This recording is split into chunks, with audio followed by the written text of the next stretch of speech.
આ જુનાગઢમાં દીપડા પાટમાં એક સાધુ પામે જતા સાહેબ બેહવા, એક ભાઈ મને કે મારો મિત્ર છે એને લઈ આવું સત્સંગ કરવા જઈ દીપડા પાટે. બાપુ છે જ અટાણે, બહુ બુઝુર્ગ થઈ ગયા, પણ એવા સાહેબ ખાખી મહાત્મા છે, અને બસ સીતારામ તમે કયો એટલે સીતારામ કહે. પછી એ બસ ચોપાઈની રીત શરૂ કરે, અને ધૂણામાં ચા મૂકે, ચા થઈ જાય, ચોપાઈ તમે સાંભળો તો ભલે, ન સાંભળો ને સીતારામ કહો તો વૈયા જાઓ, તો પૂછે નહીં ક્યાંથી આવો ને કંઈ પાછા આવશો નહીં, લેવાની કાંઈ સાહેબ.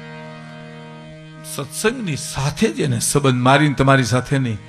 એમાં વળી અમે જાય તો એક ભાઈ મારા મિત્ર કે એક ભાઈને લઈ જાઉં, મેં કહ્યું લઈ લ્યો ને, એનું નામ જીવાભાઈ હતું. મેં કીધું લઈ લ્યો જીવાભાઈને, કાંઈ વાંધો નહીં, આપણે ક્યાં ગ્રહના ભાગ પાડવા જઈશ ત્યાં.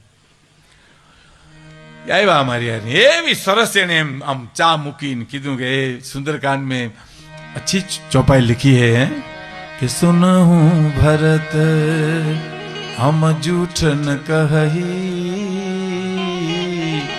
દાસીન તાપસ બનર. હું તો સાદમાં બોલું પણ એને એમને ગાય.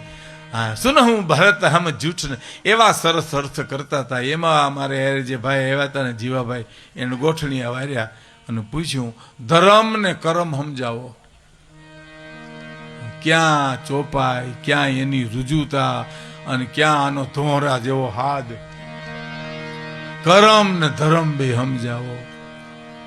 એટલે ક્રોધ તો ન કર્યો મહાત્માએ, પણ એટલું બોલ્યા ક્યાં તુમ મેરા ગુરુ હો, મેં તમારી દીક્ષા લઈએ, એટલું બોલ્યા. પણ પછી બગડી ગયું ને, ચા પછી પીધી ને અમે કે બાપુ સીતારામ તો સીતારામ એમ. પછી કે બેહવા જેવું તો હતું નહીં કે. એ જીવાભાઈ મને કીધું, મને કે મેં તમારું બગાડ્યું. મેં કહ્યું ભાઈ એવું તો મારું ઘણું બગડ્યું છે, આમાં કાંઈ બહુ મોટી વાત નથી. આ તો તમે મને પૂછ્યો તો હું તમને કહી દે કે તમે બોલાય તમારું કરમ ને એને તમને માર્યા ની એનો ધર્મ. મેં કીધું પણ ગોઠણી આ વારે પરબારા સાહેબ પ્રશ્ન પૂછો.